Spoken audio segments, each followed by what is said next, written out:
Donc, aujourd'hui, j'aborde un sujet que je trouve particulièrement très important en tant qu'enfant de Dieu.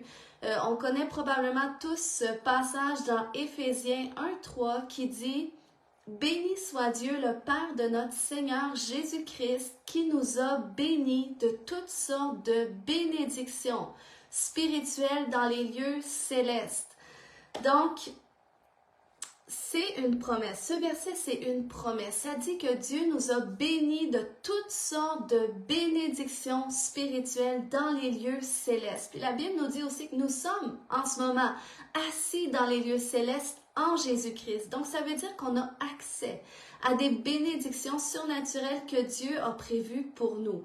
Mais la réalité, c'est que beaucoup d'enfants de Dieu ne vivent pas les bénédictions de Dieu dans certains domaines de leur vie. Il y a des gens qui vivent dans la maladie, qui sont croyants, puis peut-être ça fait longtemps ou ça fait moins longtemps, mais ils sont malades et ils souffrent de la maladie. Il y a d'autres chrétiens, par exemple, qui souffrent de la pauvreté et ont l'impression de jamais se sortir de ce gouffre de dette. Et il y en a d'autres par exemple, qui sont dans les difficultés perpétuelles, que ce soit relationnelles, que ce soit dans le travail, que ce soit dans qu'est-ce qu'ils entreprennent. Puis, lorsque tu es à cet endroit et que tu connais qu'est-ce que la parole de Dieu dit au sujet de ce que tu vis, comme par exemple que par ses meurtrissures, Jésus t'a guéri, ou que Jésus s'est fait pauvre pour que tu sois riche, ou que Dieu a des projets de paix pour ta vie, pour te donner un avenir dans Jérémie 29:11. Donc, c'est des promesses de Dieu. Mais la réalité est que bien qu'on connaît souvent ces passages des Écritures, des fois, on les vit pas. Puis, c'est là que ça peut être décourageant et qu'on peut se demander, mais Seigneur, t'es où? Pourquoi est-ce que je prie pour cela? On prie pour moi, le pasteur m'impose les mains, mais je ne vois pas mon miracle, je ne vis pas mon miracle. Et ce matin, on va voir pourquoi, qu'est-ce qui peut être à l'origine de ce problème-là finalement. Parce que j'aimerais te dire aujourd'hui que qu'il arrive pour que tu puisses expérimenter certaines bénédictions de Dieu, eh bien, ça nécessite parfois que tu dois aller renverser certaines choses à la racine. C'est comme lorsque Dieu avait dit au prophète Jérémie, dans Jérémie 1:10, il lui avait dit « Je t'établis sur les nations ». Et là, il avait dit à un moment donné dans le passage « Pour que tu bâtisses et que tu plantes, pour que tu construises ». Mais avant d'être rendu à construire, eh bien, la première partie du passage, Dieu lui avait dit, avant de bâtir et planter, il dit, je t'établis aujourd'hui sur les nations et sur les royaumes pour que tu arraches et que tu abattes, pour que tu ruines et que tu détruises. Et ensuite, pour que tu plantes et que tu bâtisses. Puis il faut savoir que Jérémie, c'était pas un entrepreneur, donc il n'était pas appelé à faire ça de ses mains, mais c'était vraiment par les paroles de sa bouche, parce qu'il avait reçu en tant que prophète l'autorité déléguée par Dieu pour renverser et rétablir des circonstances, pour lier et délier. Et qu'est-ce que je veux dire avec ça ce matin?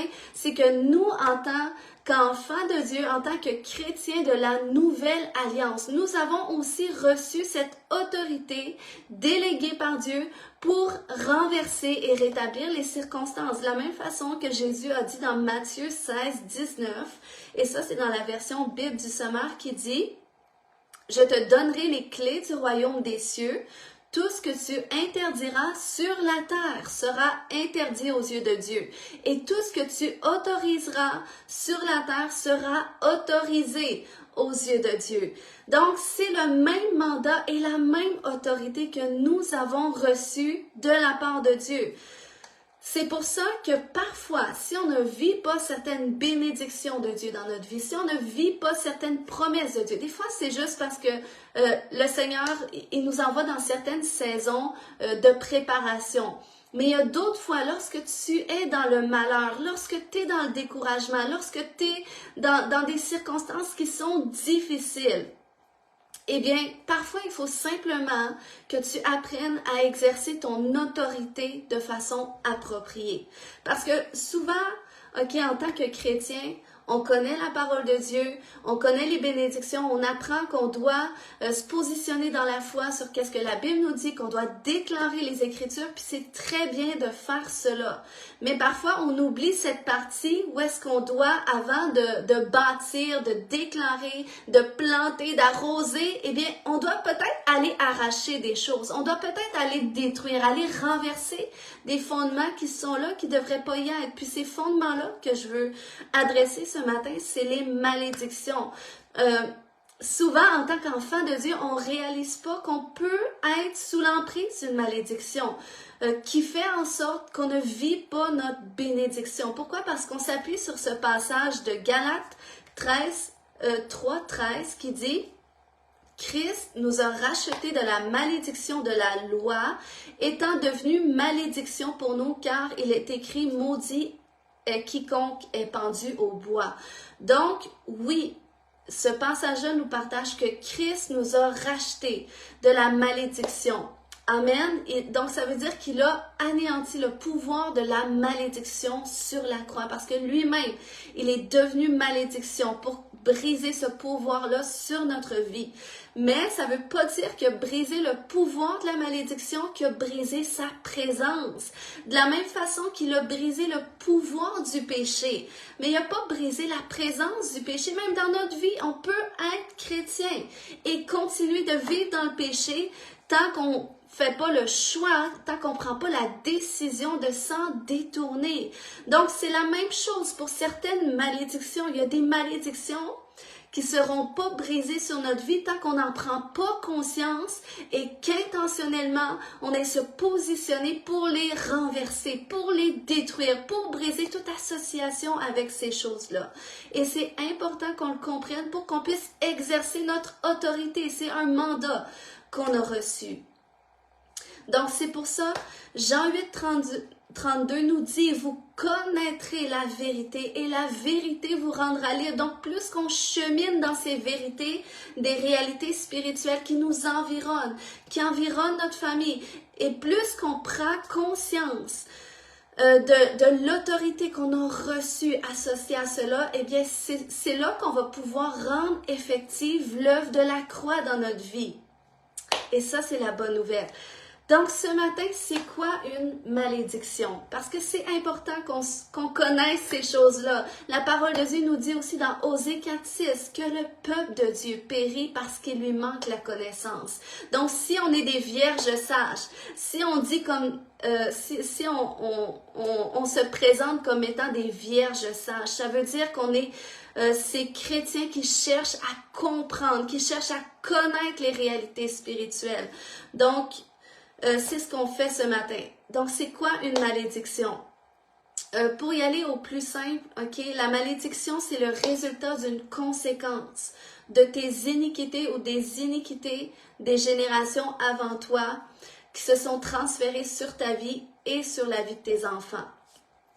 Puis, on voit ça dans Exode 34:7 où ça nous dit que Dieu conserve son amour jusqu'à 1000 générations, il pardonne l'iniquité, la rébellion et le péché, mais il ne tient point le coupable pour innocent, et il punit l'iniquité des pères sur les enfants et sur les enfants des enfants jusqu'à la 3e et à la 4e génération.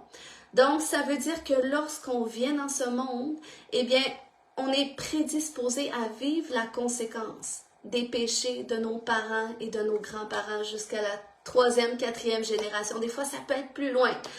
Donc, ça peut être une raison. Si aujourd'hui, tu es à cet endroit où est-ce que tu vis pas la victoire, puis tu réussis pas à sortir de ta difficulté, où tes enfants sont dans des difficultés perpétuelles, eh bien, ça peut être parce que des malédictions qui doivent être exposées et qui doivent être brisées. Et la bonne nouvelle, c'est que toi, tu détiens l'autorité par la parole de ta bouche, par les paroles qui sortent de ta bouche, tu détiens l'autorité pour renverser ces choses-là et rétablir les bénédictions de Dieu, rétablir le royaume de Dieu au sein de ta famille. Et c'est ce que tu es appelé à faire. Amen. Donc, quel type d'iniquité occasionne une malédiction? On va regarder très rapidement ce matin Je prendrai pas le temps de tout nommer les références bibliques, mais si vous voulez lire dans Deutéronome 27, Deutéronome 22, dans Lévitique 20, en tout cas, ça nous parle quelques iniquités qui occasionnent des malédictions. On voit par exemple l'idolâtrie, c'est une iniquité. Tous les cultes à d'autres dieux ou toutes les pratiques traditionnelles, spirituelles de toutes les cultures du monde qui vont soit invoquer les ancêtres ou des faux dieux ou qui vont justement chercher peut-être à chercher certains bénéfices par des pratiques culturelles, que ce soit la protection, que ce soit la provision financière, il existe toutes sortes de choses. Lorsqu'on sort du Québec, c'est pas nécessairement des choses qu'on voit au Québec, c'est d'autres pratiques qu'on voit par chez nous, mais dans les autres cultures, c'est très fort les pratiques traditionnelles, puis ça ouvre la porte, ça donne accès à des malédictions générationnelles. Ensuite, tout ce qui est les religions du monde aussi, ça rentre dans l'idolâtrie. Même le catholicisme rentre dans l'idolâtrie. Puis le catholicisme, on sait que c'est très fort même à travers le monde entier. Puis c'est certain, si vous venez du Québec, probablement qu'il y en a eu dans vos familles aussi. Eh bien, ça aussi, ça donne accès à des malédictions parce que beaucoup d'idolâtrie, prier les saints, prier tel saint pour tel besoin, ça c'est de l'idolâtrie. Et ça occasionne des malédictions. Ensuite, le vaudou, la sorcellerie, les pratiques du nouvel âge, tout ce qui est yoga, même les arts martiaux, le karaté, le kung-fu. Oui, ça, je veux dire, c'est présenté comme des pratiques d'autodéfense et tout ça. Mais lorsqu'on va voir les origines de ces choses-là, on voit que c'est tiré de concepts bouddhistes. Donc, c'est démoniaque à la base. Puis même si on prie en le faisant, même si on pense pas à ça, eh bien, la racine de ces choses-là, elle est démoniaque. Ensuite, qu'est-ce qui occasionne des malédictions? Il y a le déshonneur, que ce soit envers les parents, que ce soit envers les dirigeants, les mensonges, la convoitise, l'inceste, la violence, les meurtres, la désobéissance, l'adultère. C'est toutes des iniquités qui occasionnent des malédictions. La fornication, l'homosexualité, l'avortement. Puis souvent, l'avortement, c'est fait par un manque de connaissances. Puis c'est pas pour mal faire, c'est la société aussi qui nous présente cette option-là.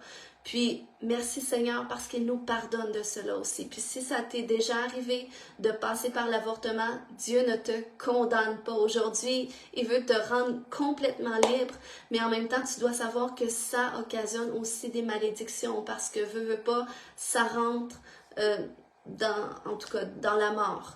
Ensuite, ne pas donner la dîme, refuser de pardonner l'offense. Lorsqu'on tient des offenses, ça occasionne des malédictions.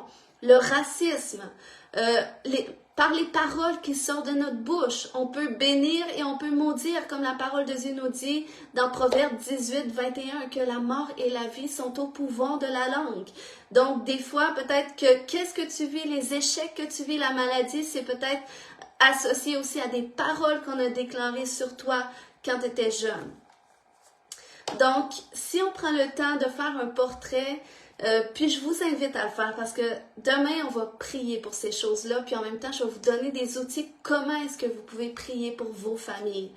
Puis, c'est ça, on a tous une ou plusieurs de ces iniquités-là qu'on retrouve dans nos familles. Puis la bonne nouvelle, c'est que Jésus est mort sur la croix pour briser le pouvoir de ces choses-là. Mais nous, on doit s'associer à ça. On doit justement positionner notre foi. On doit prendre conscience des réalités spirituelles qui nous concernent pour qu'on puisse justement exercer notre autorité et rétablir la volonté de Dieu dans notre vie. Parce que sinon, l'ennemi, lui, il sait les iniquités qui ont été commises dans nos familles. Donc, inconsciemment, sans qu'on en prenne conscience, lui, il va utiliser ces choses-là pour s'introduire dans notre vie, pour occasionner des circonstances qui vont renforcer son pouvoir sur notre vie. Dans quel but? Dans le but de nous voler, de nous égorger et de nous détruire. C'est son ministère envers les enfants de Dieu. Donc, c'est pour ça que nous, parce qu'on est des vierges sages, parce qu'on prend conscience des réalités spirituelles, on ne veut pas laisser plus d'espace que ça au diable, puis on veut reprendre possession de qu'est-ce qui nous revient, de la plénitude de notre héritage en tant qu'enfant de Dieu. Donc, quelles conséquences est-ce que ça occasionne, ces iniquités-là? Principalement, ok, puis ça c'est les symptômes. Si tu te rends compte que tu vis ces choses-là, ou que ta famille vit ces choses-là, eh bien, il faut que tu saches, ok, il y a probablement une malédiction qui est à la racine, mais alléluia, le Seigneur expose les choses, donc il nous donne l'autorité. Du moment qu'il met quelque chose en lumière, sache que tu as l'autorité pour le réaligner avec sa volonté. Donc, les conséquences que ça occasionne, il y a la pauvreté. Lorsque tu vis des difficultés financières constantes, que tu réussis pas à t'en sortir, c'est épreuve financière par-dessus épreuve financière, tu travailles, tu vois jamais ton argent, c'est comme si tu avais les poches percées. Malédiction, fausse couche, stérilité, difficulté à concevoir la Bible. Dieu a dit, il n'y aura pas de femme stérile dans mon pays. Donc ça, c'est une promesse. Mais lorsque tu es un enfant de Dieu, tu vis la stérilité. Eh bien, allons briser les malédictions. Les échecs constants. Lorsque tu vis tout le temps des échecs, tu vois jamais la réussite. Tout ce que tu entreprends, ça réussit pas ou c'est très difficile. Il arrive toujours quelque chose. La mort prématurée, que ce soit la mort d'un enfant, le suicide, ces choses-là, c'est des malédictions qu'on doit briser. Les maladies chroniques, les maladies qui se répètent dans ta famille, puis tu vois que toi aussi tu le vis, tes enfants, brisons les malédictions. Les traumatismes constants, vous verrez souvent quand il y a quelqu'un qui vit des abus dans une famille, ben tu te rends compte qu'il y en a plusieurs qui vivent des abus. Donc ça aussi, ça peut être des malédictions et brisons cela pour protéger nos enfants aussi et nos petits-enfants. Les maladies mentales, les dépressions, les dépendances, c'est des conséquences des iniquités, les phobies, les peurs. Ensuite, les divisions familiales, le divorce, les difficultés relationnelles, le célibat, quand tu veux te marier. Et moi, je veux prier, si tu es célibataire, tu dis, moi, je veux pas finir ma vie vieille fille ou vieux garçon. Eh bien, Dieu ne le veut pas aussi et on va prier pour briser cette malédiction. Donc ça, c'est toutes des conséquences que les iniquités engendrent. Et moi, je vous invite, ok, à faire le portrait de ces choses-là parce que demain, je vais vous donner des directives. Comment prier pour cela? Pour vous et pour votre famille. Et laissez-moi vous dire que le royaume de Dieu va être rétabli dans vos familles, dans votre vie. Vous allez le voir se manifester, vous allez être bénis, vous allez être restaurés, vous allez être guéris. Amen. Et vos bénédictions vont être rétablies. Vos promesses vont être rétablies. Donc, ce matin, je vais juste prier une courte prière. Ensuite, je regarde vite fait si on a le temps pour une requête ou deux. Donc, Saint-Esprit, viens nous révéler, viens mettre en lumière la source de toutes choses dans notre vie, la source de nos difficultés. Permets-nous de prendre conscience s'il y a des iniquités qui ont été commises dans nos familles, qui sont peut-être associées aux difficultés qu'on vit aujourd'hui ou que notre famille vit, Seigneur. Expose ces choses-là. Seigneur, qu'on n'ait pas peur de la vérité. Des fois, en tant que chrétien, on a peur de la vérité parce qu'on ne sait pas quoi faire avec. Mais Seigneur, alléluia, tout ce que tu exposes, c'est parce que tu nous donnes l'autorité.